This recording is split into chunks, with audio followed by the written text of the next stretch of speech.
Punjabi radio USA ਪੇਸ਼ ਕਰਦਾ ਹੈ ਅੱਜ ਦਾ ਦਿਨ ਸਿੱਖ ਇਤਿਹਾਸ ਵਿੱਚ।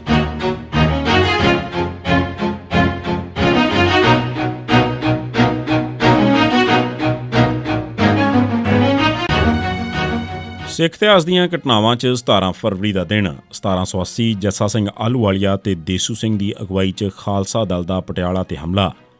ਜੱਸਾ ਸਿੰਘ ਆਹਲੂਵਾਲੀਆ ਤੇ ਦੇਸੂ ਸਿੰਘ ਦੀ ਅਗਵਾਈ 'ਚ ਖਾਲਸਾ ਦਲ ਨੇ 17 ਫਰਵਰੀ 1780 ਦੇ ਦਿਨ ਪਟਿਆਲਾ ਤੇ ਹਮਲਾ ਕੀਤਾ। ਪਟਿਆਲੇ ਦਾ ਰਾਜਾ ਅਮਰ ਸਿੰਘ ਹਾਰ ਕੇ ਕਿਲ੍ਹੇ 'ਚ ਬੰਦ ਹੋ ਕੇ ਬੈਠ ਗਿਆ। ਸਿੱਖਾਂ ਨੇ ਕਿਲ੍ਹੇ ਨੂੰ 29 ਫਰਵਰੀ ਤੱਕ ਘੇਰਾ ਪਾਈ ਰੱਖਿਆ। ਅਖੀਰ ਰਾਜਾ ਅਮਰ ਸਿੰਘ ਨੇ ਜੁਰਮਾਨਾ ਦੇ ਕੇ ਖਲਾਸੀ ਕਰਵਾਈ। 1923 ਮੁਕਤਸਰ ਦੇ ਗੁਰਦੁਆਰੇ ਪੰਥਕ ਪ੍ਰਬੰਧ ਹੇਠ ਆਏ। ਗੁਰੂ ਕਾ ਬਾਗ 'ਚ ਪੰਥ ਦੀ ਕਾਮਯਾਬੀ ਮਗਰੋਂ ਸ਼੍ਰੋਮਣੀ ਗੁਰਦੁਆਰਾ ਪ੍ਰਬੰਧਕ ਕਮੇਟੀ ਨੇ ਕਈ ਹੋਰ ਗੁਰਦੁਆਰਿਆਂ 'ਤੇ ਵੀ ਕਬਜ਼ਾ ਕਰ ਲਿਆ। ਇਨ੍ਹਾਂ 'ਚ ਸਭ ਤੋਂ ਅਹਿਮ ਸਨ ਮੁਕਤਸਰ ਤੇ ਅਨੰਦਪੁਰ ਸਾਹਿਬ ਦੇ ਗੁਰਦੁਆਰੇ। 17 ਫਰਵਰੀ 1923 ਦੇ ਦਿਨ ਤੇਜਾ ਸਿੰਘ ਸਮੁੰਦਰੀ ਤੇ ਕੈਪਟਨ ਰਾਮ ਸਿੰਘ ਦੀ ਅਗਵਾਈ 'ਚ 100 ਸਿੱਖਾਂ ਦੇ ਇੱਕ ਜਥੇ ਨੇ ਮੁਕਤਸਰ ਪਹੁੰਚ ਕੇ ਉੱਥੋਂ ਦੇ ਗੁਰਦੁਆਰਿਆਂ ਦੀ ਸੇਵਾ ਸੰਭਾਲ ਲਈ। ਇਸ ਮੌਕੇ ਮਹੰਤਾਂ ਨੇ ਟੱਕਰ ਲੈਣ ਤੋਂ ਗੁਰੇਜ਼ ਕੀਤਾ। 19 ਫਰਵਰੀ ਦੇ ਦਿਨ ਸਿੱਖਾਂ ਨੇ ਲੰਗਰ ਦੀ ਇਮਾਰਤ ਤੇ ਬੁੰਗਿਆਂ 'ਤੇ ਵੀ ਕਬਜ਼ਾ ਕਰ ਲਿਆ।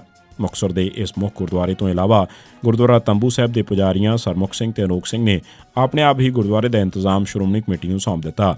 ਸ਼੍ਰੋਮਣੀ ਕਮੇਟੀ ਨੇ ਦਲਜੀਤ ਸਿੰਘ ਉਰਫ ਰਾਏ ਸਿੰਘ ਕੌਣੀ ਨੂੰ ਇੱਥੋਂ ਦਾ ਮੈਨੇਜਰ ਬਣਾ ਦਿੱਤਾ।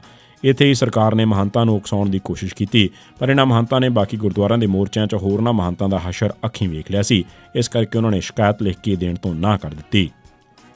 1984 CRP ਵੱਲੋਂ ਦਰਬਾਰ ਸਾਹਿਬ ਤੇ ਬੇਵਜ੍ਹਾ ਗੋਲੀ ਚਲਾਈ ਗਈ। 3 ਮੁਸਾਫਰ ਮਾਰੇ ਗਏ।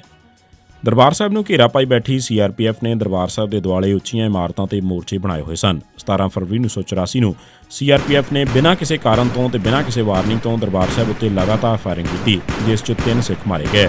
CRP ਦਾ ਇਹ ਐਕਸ਼ਨ ਸਿਰਫ ਸਿੱਖਾਂ 'ਚ ਡਰ ਤੇ ਦਹਿਸ਼ਤ ਫੈਲਾਉਣ ਵਾਸਤੇ ਸੀ।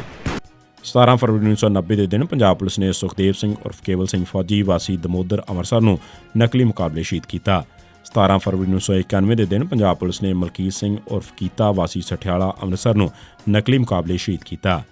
ਇਹ ਸੀ ਸਿੱਖ ਇਤਿਹਾਸ ਦੀਆਂ ਘਟਨਾਵਾਂ 'ਚ 17 ਫਰਵਰੀ ਦਾ ਦਿਨ।